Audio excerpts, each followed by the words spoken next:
What happens when one of Hollywood's biggest stars sits down for what should be a simple morning chat, only to face disrespect so shocking that he does the unthinkable and walks off set in front of millions of viewers? In just 38 seconds of one particular exchange, Michael Strahan's career would take a hit he never saw coming. Samuel L. Jackson arrived at the Good Morning America studio that morning, expecting a standard promotional interview. He was there to talk about his latest project, to share some laughs, and to connect with the audience who had supported him for decades.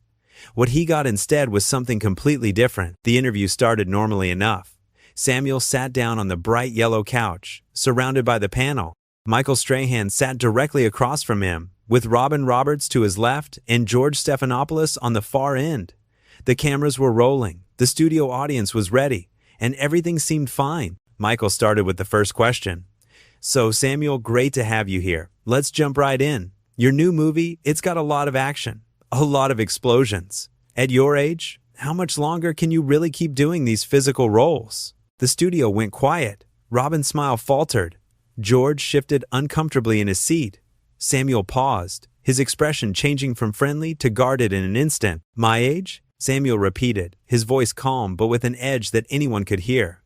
"I'm not sure what my age has to do with anything, Michael. I'm in better shape than most people half my years." Michael laughed, but it was the kind of laugh that made everything worse. "Come on, you know what I mean. You're not exactly a spring chicken anymore. I'm just saying, at some point, don't you think it's time to pass the torch to younger actors?" Robin tried to step in, her voice gentle but firm.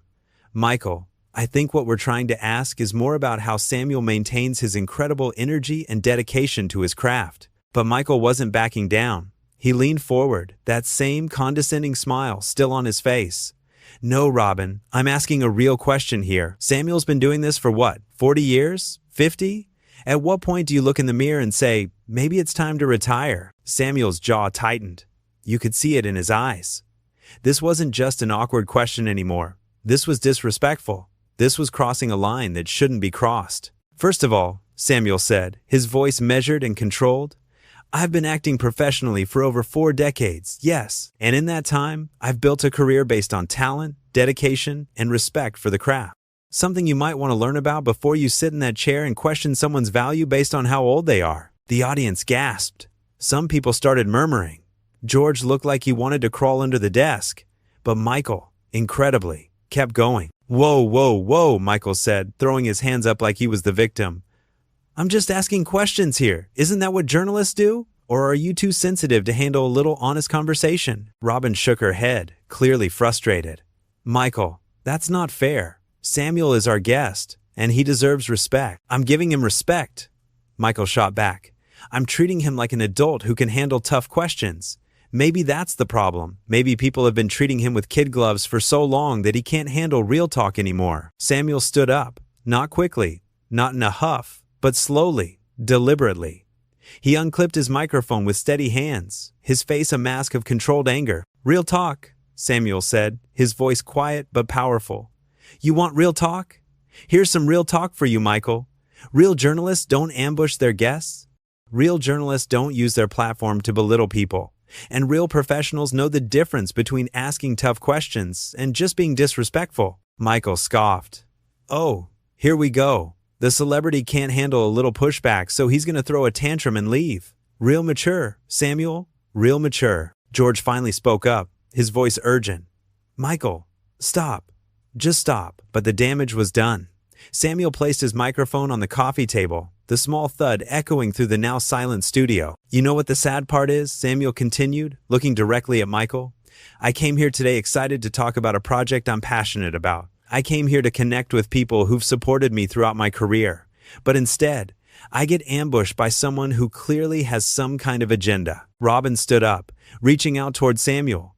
"Samuel, please. On behalf of the show, I apologize. This isn't what we wanted." Samuel nodded at Robin, his expression softening slightly. "I know you don't, Robin, and I appreciate that, but I'm not going to sit here and be disrespected on national television. I've earned better than that." Michael leaned back in his chair, arms crossed, that smug expression still plastered on his face. "So you're really going to walk off? You're really going to prove my point about not being able to handle pressure?" Samuel turned back to Michael, and for a moment, everyone in the studio held their breath. "The only thing I'm proving," Samuel said, is that I respect myself too much to entertain this nonsense. You think this is pressure? Michael, I performed on stages around the world. I've worked with the greatest directors in cinema. I built a legacy that will last long after both of us are gone. This? He gestured around the studio. This isn't pressure. This is just sad. The audience started applauding, slowly at first, then louder, until the entire studio was clapping for Samuel. Michael's face went red. He wasn't smiling anymore. Oh, great, Michael said, his voice dripping with sarcasm. Everyone applaud the guy who can't finish an interview. That makes sense. George cut in sharply. Michael, enough. That's enough. But Michael wasn't finished. What? I'm the bad guy now because I asked legitimate questions? Because I didn't kiss his feet like everyone else does? Samuel was already walking toward the exit, but he paused at Michael's words. He turned back one more time. You know what your problem is, Michael? Samuel said. You confuse being confrontational with being intelligent. You think that tearing people down makes you look strong, but all it does is show everyone exactly who you are. Robin looked devastated. She called out after Samuel. Samuel, please, can we talk about this? Samuel stopped at the edge of the set, turning to face Robin, but not Michael. Robin, you've always been a class act. George, same to you. But I can't be part of this. I won't be part of this. Michael stood up now, clearly agitated. Fine. Leave then. We don't need you anyway. There are plenty of other actors who would love to be here. Then invite them, Samuel replied calmly. I'm sure they'll be thrilled to experience your version of hospitality. The camera crew didn't know where to look. Some kept filming, others lowered their cameras. The producers in the booth were frantically trying to figure out what to do. This was live television, and it was falling apart in real time. George tried one more time to salvage the situation. Samuel, we value you being here. Michael's approach was wrong. Can we take a moment, reset, and start over? Samuel shook his head. I appreciate that, George. I really do. But some things you can't reset. Some things, once they're said, you can't take back. Michael laughed. Actually laughed. Oh, please. You Hollywood types are all the same. You demand respect, but you don't give it. You want everyone to worship you. But the second someone treats you like a normal person, you fall apart. That was it. That was the final straw. Even Robin looked angry now. Michael, you need to stop talking, Robin said, her voice firm. Right now, you need to stop. But Michael was on a roll, his ego apparently unable to let this go. Why should I stop? Because I'm telling the truth? Because I'm not playing the game? This is exactly what's wrong with celebrity culture. They can't handle honesty. Samuel had reached the exit, but Michael's words carried across the studio. Samuel didn't turn around this time. He just kept walking. That's right, walk away, Michael called after him. Show everyone that you can dish it out in your movies, but you can't take it in real life. Robin stepped in front of Michael, actually physically blocked him from continuing. Stop.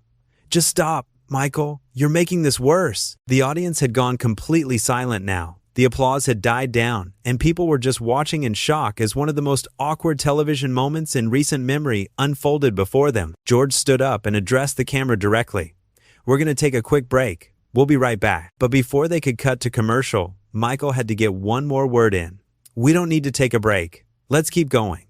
Let's talk about what really happened here. Let's talk about how entitled celebrities think they can control every conversation. Robin turned on him, her professionalism finally cracking.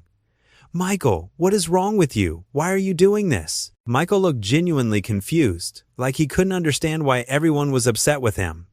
I'm doing my job. I'm asking questions. Isn't that what we're supposed to do? George shook his head. There's a difference between asking tough questions and being hostile, Michael. What you did was hostile. I wasn't hostile, Michael protested. I was honest. There's a difference. From somewhere off camera, a producer's voice called out, We're going to commercial in 5, 4, 3. But the damage was done.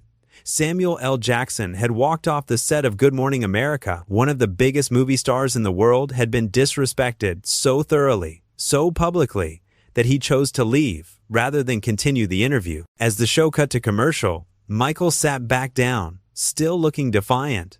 Robin and George exchanged glances, both of them clearly upset and frustrated. Robin leaned over to Michael, her voice low but audible to the nearby microphones. What were you thinking? What was going through your head? Michael shrugged. I was thinking that we should treat celebrities like everyone else. I was thinking that honest questions shouldn't be off limits just because someone's famous. George joined the conversation, his tone sharp. "Michael, there's a way to ask challenging questions without being disrespectful. You know that. You've been doing this long enough to know that." "So, I'm the villain now?" Michael asked, spreading his hands. "I'm the bad guy because I didn't fawn all over him?" Robin sighed, rubbing her temples. "You're missing the point entirely. This wasn't about fawning or not fawning. This was about basic respect. Basic human decency." Michael scoffed. "Basic human decency?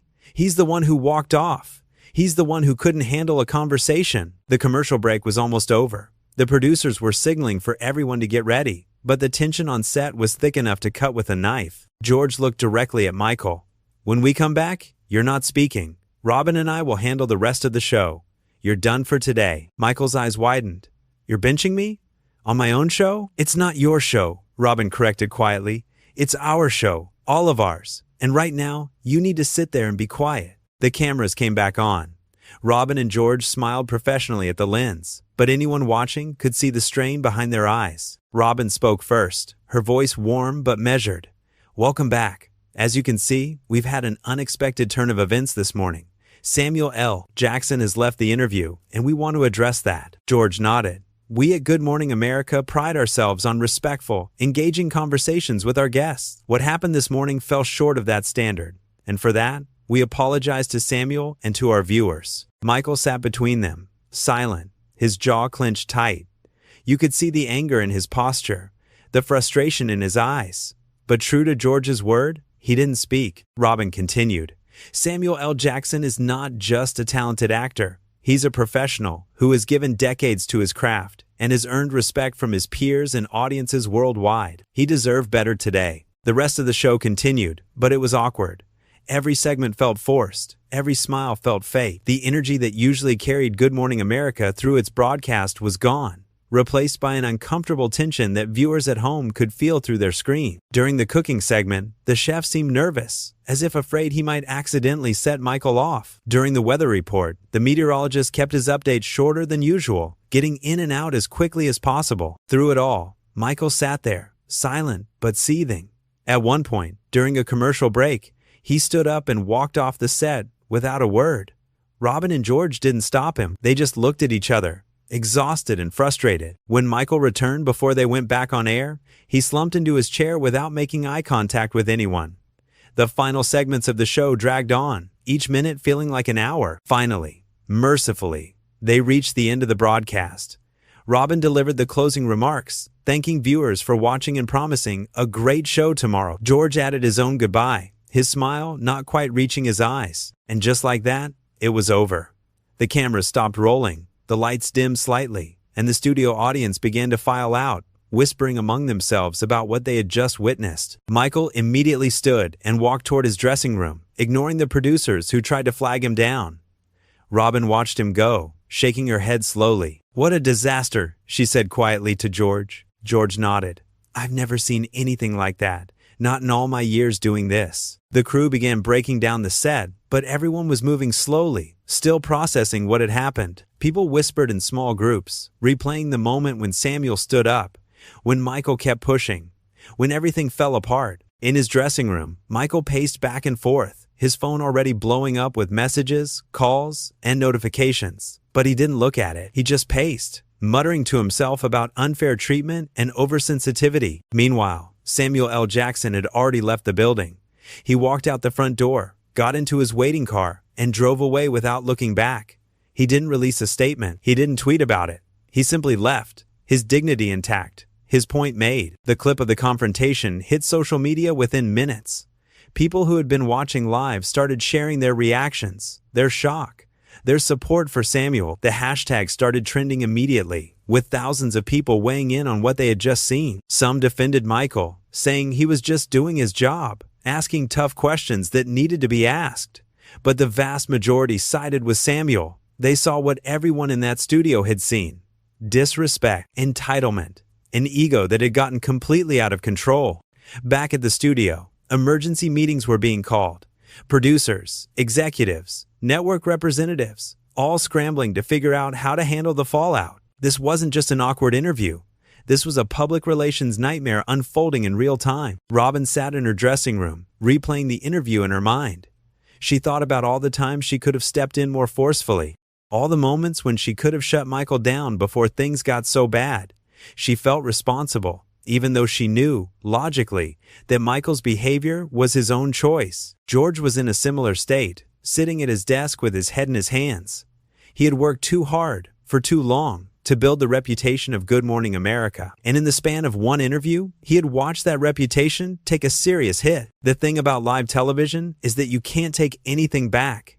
Every word, every gesture, every moment of tension is captured and broadcast to millions of people. There are no second takes, no editing, no chance to fix mistakes before they reach the audience. And Michael's mistakes had been broadcast in crystal clear high definition for everyone to see. As the day wore on, more and more people weighed in. Fellow actors expressed support for Samuel. Industry professionals criticized Michael's approach. Media analysts dissected every second of the confrontation, breaking down where it went wrong and why. Some pointed out that Samuel had remained remarkably composed throughout the entire ordeal. Even as Michael became more aggressive, more confrontational, Samuel never raised his voice.